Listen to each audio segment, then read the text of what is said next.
If you want to write stories that your readers will love, there are 3 things you need to do. Understand storytelling principles, see how other writers have applied the principles, and then use them in your own work. Here on the Story Nerd podcast, our goal is to demystify story theory.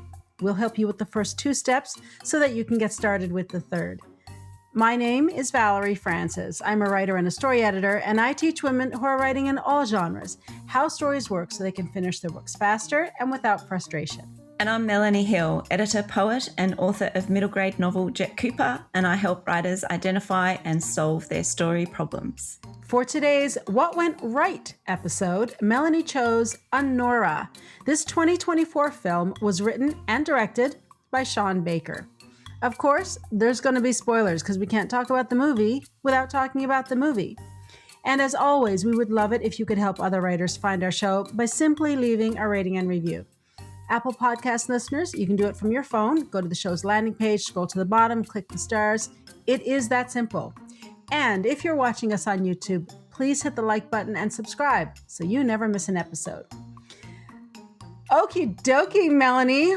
Anora, I can't wait to hear your thoughts on what went right. Okay, I have a feeling that that's because we may have a point of disagreement on this. But we may. Let me start off. Let me present my case.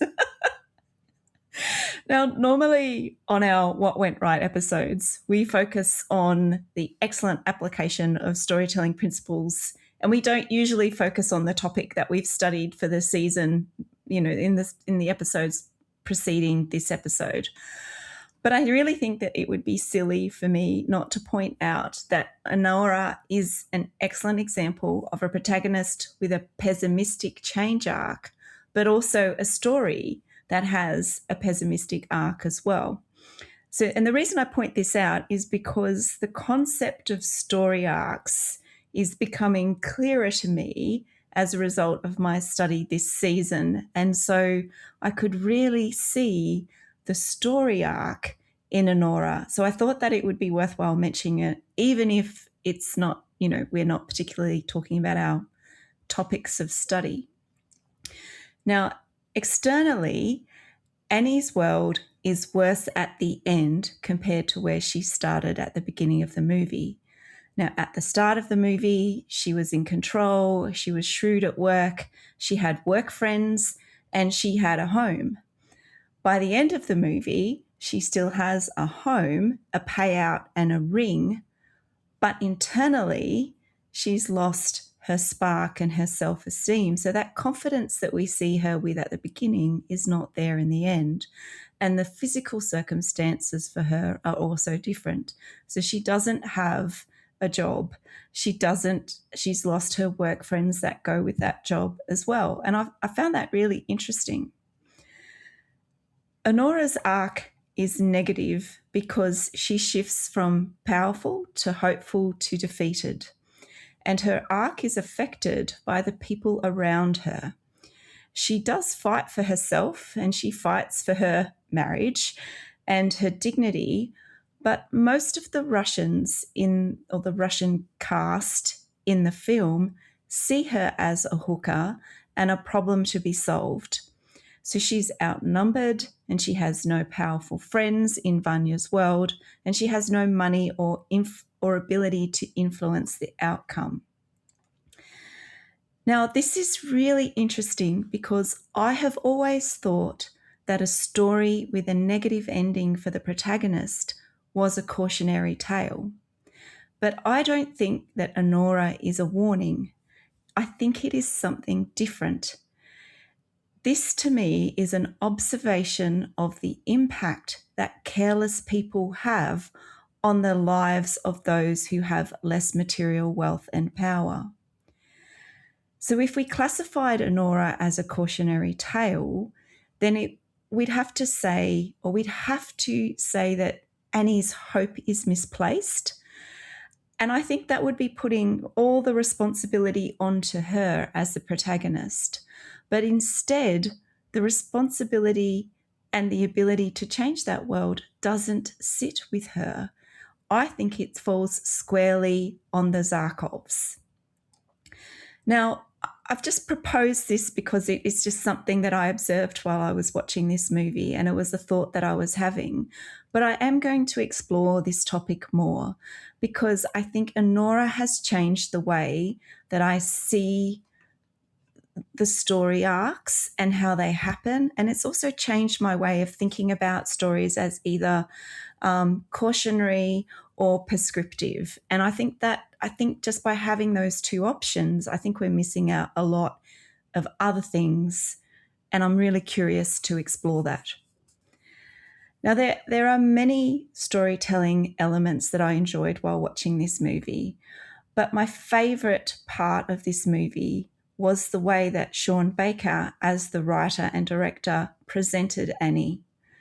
Baker treats Annie with respect and empathy, even though the other characters don't. I think that Baker reserves his judgment and disdain for the men who frequent the exotic dance bar where she works at, and also pay for girls to jiggle and twerk in front of them. He doesn't trivialize Annie or stereotype her, and he hasn't created a helpless, drug-addled, beaten up sex worker either. And because there's no real backstory for Annie, it doesn't lend itself, like the movie doesn't lend itself to some sort of sympathetic or empathetic backstory. It just presents her at who she is at this point in time. But we can see that her job is not glamorous, nor is it desirable, but she is not a victim. She is not a victim at the start of this movie. And I really like that Sean Baker actually presents this the way that he does. I think there's either too much judgment or too much romanticizing about sex workers. And I think that this is a really lovely, realistic way to present the people in these communities. Despite the clientele at the headquarters club, Annie has work friends and the staff aren't violent or intimidating. So it's Vanya that really brings chaos into Annie's life. Her life, while maybe not desirable and not everyone's choice, was not actually bad at the start of the movie, even though she's a sex worker. It is Vanya and his money and his wealth that bring chaos into her life. Now, Baker, I think, also holds no punches when it comes to Vanya. He's a computer-playing, impulsive decision-making, careless twat. And I think that is actually what makes him an unsympathetic character. He plays with Annie's life like it's an inconvenient transaction once his parents arrive. And the two Armenian minders, Taurus and Garnik, aren't much better. They continually refer to Annie as a hooker, a prostitute, even though they barely have two brain cells to rub together between them. But Baker didn't make Annie an empathetic character by surrounding her with careless people. He also gave her a bit of spunk, right? When she's backed into a corner, she fights, even when the odds are stacked against her. And then Baker also added Igor into the mix as well, of the people around her when Vanya enters her life. Now, Igor, I suppose, is a bit of a henchman with a heart. But he is curious about Annie because she fights, because she doesn't lay down and give up. And his curiosity turns into care. And eventually, I think he longs for her because you can see it on his face. And it's like every time he looked at her towards the end of the movie, I just felt his longing come through the camera. I really felt that. And I thought that was quite beautifully acted. And I thought he was a really interesting character because on one hand, he has to restrain her and do the bidding of the bosses. But on the other hand, you can see his growing respect and care for her. Now, the problem is that when the Armenians, including Igor at the start, and the Zakharovs wear Annie down, they do that to the point where she starts to see herself also as a transaction. I also think that there's an honesty in this movie that is missing from a lot of Hollywood stories. It's not a hooker with a heart of gold story and a happy ending. And thematically, it actually reminds me of The Great Gatsby. So people who don't experience consequences or can buy their way out of situations that they create for themselves are careless with other people's lives. And I think Anora shows that, but it shows it from the person who is affected by those careless people, whereas the Great Gatsby is really, from Nick Carraway's point of view, looking in. And while he himself is not affected, he sees it, but it's one step removed, whereas Anora puts you in the shoes of one of those people affected by such careless characters. All right, they were the things that I really liked and I thought worked really well this week with Anora, but I think, Valerie, you might have a slightly different opinion to me. So how did you find it and what did you think went right? Yes, indeed. What went right in Anora? Well, I mean, you got me. I do not know. I am well and truly stumped this week. What went right? Well, their campaign for the Oscars went really right because they got 5 of them. I know I sound really cynical, but I'm looking at this from a craft point of view, using story theory, which allows us to look at something which is by its nature subjective, right? It's art. All things are not going to be for everybody. So it allows us to take something that is subjective by nature and look at it objectively. So I looked at this movie objectively from a craft perspective. And I have to say, I found it really boring and super predictable. And there were times when I thought, is this the movie Melanie meant to recommend for the What Went Right episode? I don't mean to be cynical, but I am truly confused. And I have been thinking about this movie all week. It has occupied way too much of my headspace this week. So it's like for anyone who hasn't seen the movie, it's like a dark version of Pretty Woman, except that the lead actress does not have the charm that Julia Roberts has. In fact, Pretty Woman was originally called 3000, and it was supposed to be a dark, gritty drama about a drug-addicted prostitute. It was supposed to be a cautionary tale with a down ending. And I think Anora is probably more like the original concept for Pretty Woman. And in fact, it actually copies Pretty Woman in a number of places. Now, when I say copied, I don't mean that there's a scene type that has been repeated, because that happens all the time across stories in all genres. And scene types is a whole other topic that I have a whole course on. So scene types is one thing. That's not what I'm talking about here. And I also don't mean that the filmmakers of Anora took inspiration from scenes in Pretty Woman. Like, if you think back to the episode we did on Mission Impossible Rogue Nation, we discovered there that the filmmakers of that movie took inspiration from a scene from a Hitchcock film, The Man Who Knew Too Much. It's not an exact repeat of the scene, but it is clearly inspired by the Hitchcock scene.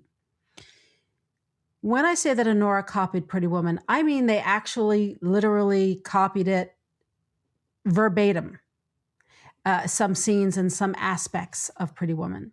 Except here in Anora, they're darker and grittier, and the actors did a lot of improv. Now, I'll talk about improv in a minute. So what are these repeats? Here are just a couple of examples.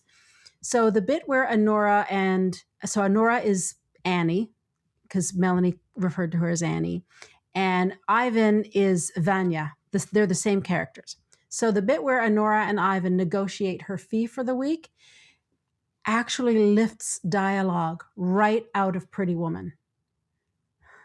And it was really obvious because Pretty Woman is really in the zeitgeist. We know that movie.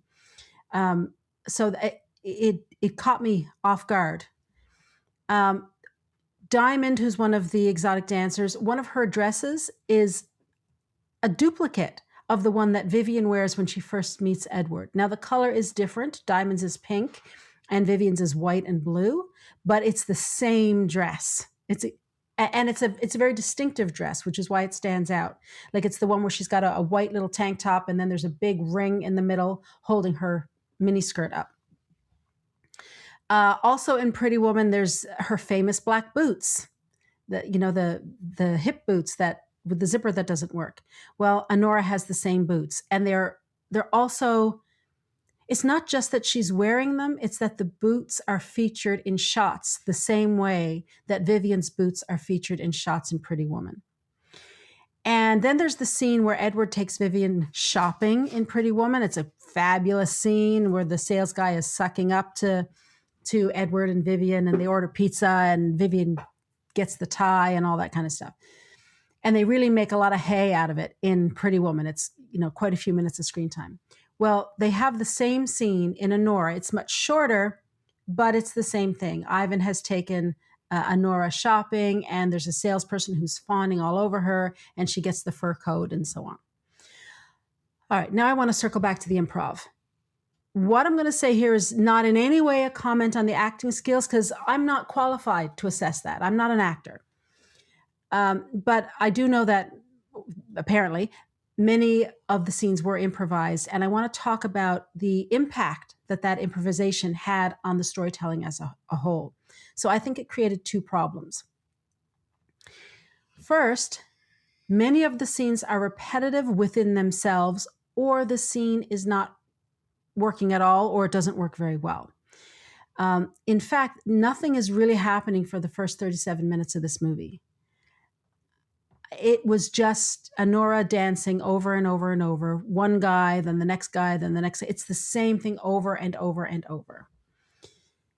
There's nothing new added. There's no stakes. There's no object of desire established. The story hasn't begun. They're setting the stage.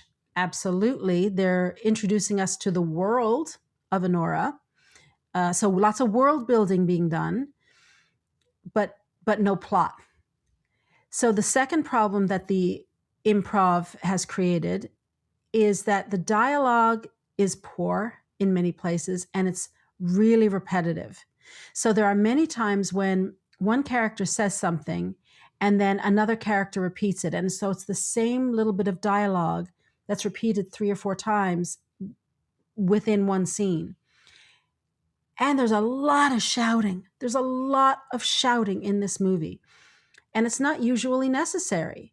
Like, the characters seem to have 2 gears, either talking at a normal level or shouting hysterically and throwing stuff around. It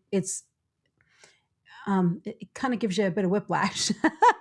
Me, anyway. I felt like I was being really yanked around a lot as a film watcher.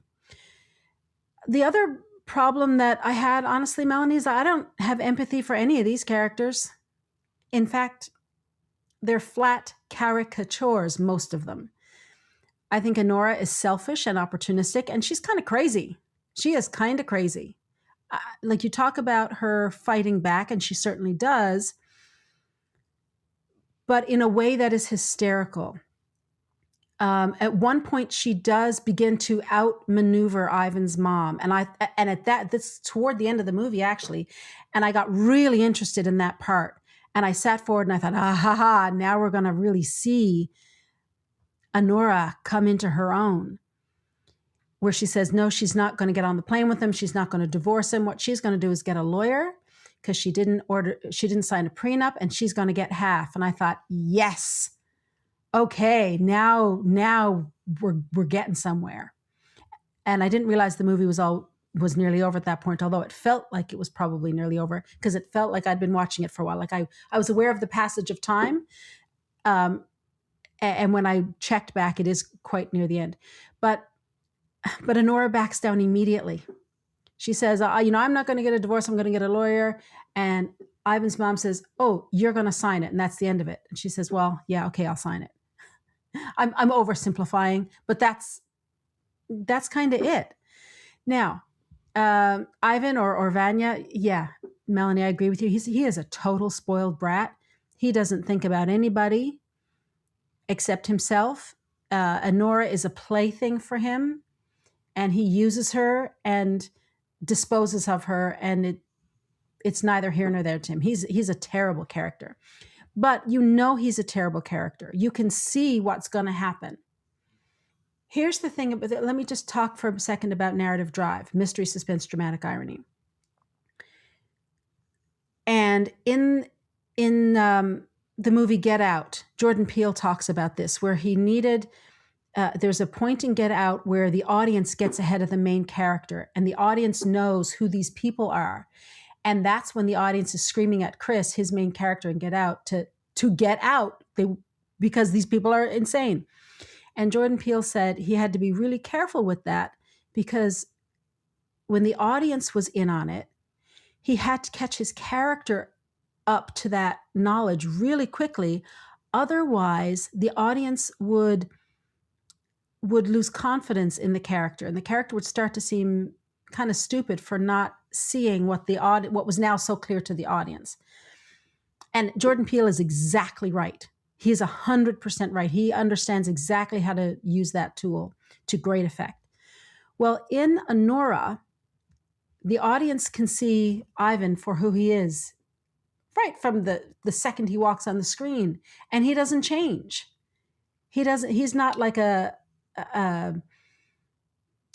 sort of a wild child with a great heart and lots of empathy. And no, he's just a spoiled brat. So the fact that Anora can't see that and can't see the ending that is coming, that we all know as the audience is coming, we know he's going to dispose of her as soon as it's no longer convenient for him. It makes Anora, who we're supposed to think of as sort of street smart and savvy, it makes her look naive, but not in a good way, not in a way that we empathize with her. It makes her look kind of stupid. But then she's using him as well. Like one of them is using the other. Like they're both using each other. So it was really hard to connect emotionally with either of them. You mentioned Igor. I also mentioned Igor. He's a secondary character, and honestly, he's the only character that I found interesting. I agree with you. I was curious to see what would happen to him because I knew Anora would not reciprocate his attraction. And I started to fear for him that he was going to have his heart broken. So he started to steal the show. He is a character with dimension, the only character in this whole movie with dimension. And he is the character that I started to watch and that I was paying attention to. I didn't care about what was happening to anybody else. Anyway, all of this to say, in this What Went Right episode, from a storytelling craft perspective, I don't know what went right. I don't get it. I don't get this movie. I don't understand why it won 5 Oscars. I don't understand the very high Rotten Tomatoes from critics and audiences. Now, I thought at first that maybe I just wasn't the target audience. That's fair. It's art, right? Not everybody's going to love everything, even if it's an amazing story. So I did call my daughter, who I thought might have been the target audience. She's 22. And she was also just sort of meh about it. I thought, okay, so it's not that. And like I said, I really leaned on the story theory this week to help me understand the craft and maybe appreciate the craft for a film that subjectively is not my cup of tea. But we talk about the fundamentals of storytelling all the time, and we've got a whole course about it. The story trinity, right? With the all basic stuff that all writers of all stories, no matter the medium, really need to do. Things that we've talked about here on the show in every episode, maybe, if not most episodes. Things like a clear object of desire. Well, Anora doesn't have one for a really long time. She's just going with the flow. She is mostly a passive character. It's only when Ivan proposes to her that she starts to think, oh yeah, what I want is this great life as a rich woman. And that's quite far into it. That might even be the midpoint shift when he proposes. I'm not sure. I can't remember. So things like that. She doesn't have a clear object of desire. She's not actively pursuing anything. There's and even if this were a mini plot story, which tends to have a passive character, I still didn't empathize with her. So from a craft point of view, I can't see it. I can't see it. I can't understand what's happening here. So yeah, that I'm stumped. So I have nothing else to say. Melanie, what's the bottom line for you with respect to Anora? Well, I just want to say that from a craft point of view that I did see some things about that I thought were good. Like I said, the story structure and how that, how the story changed in terms of the story arc and also the character development. I did see things there. And unlike I was different from you, I did empathize with Anora because, and I think we've all been in that situation where we have friends who we think are certain types of people, and then they'll make a decision in their life and you'll go, oh, can you not, like the optimism and the hope takes over any rational or logical part of their brain. And that's what I felt like I was watching. So I think there is, from my point of view, a level of craft that does come into that. But clearly you and I see the movie very differently. And what I really liked, and I suppose my bottom line, is that Sean Baker has a refreshing take on women as sex workers, and I think he treats them with a level of dignity and reality. He doesn't sentimentalize them and he doesn't patronize them either. And I think Anora is a good example of how to take an often misrepresented or stereotyped character and make them real. What about you? What's your bottom line? Well, like I said, my bottom line is, I don't get it. I just think that sometimes bad stories break through and I can't explain why. I respect your opinion. I just can't see it. All right. So with that, I'm going to bring this episode to a close. If you have seen Anora and you're a fan, seriously, let me know. Reach out to me on the socials and let me know what you love about it. What's the craft bit that I'm missing? Because I'm absolutely willing to be proven wrong. I will happily accept that I'm just missing something here. All right. Next week, we start season 18. So come join us as we discuss Murder, She Said. To support the show, please leave us a rating and review and tell your writer friends about us. And if you're watching us on YouTube, be sure to like and subscribe. For the power to write a best-selling story, visit storynerd.ca.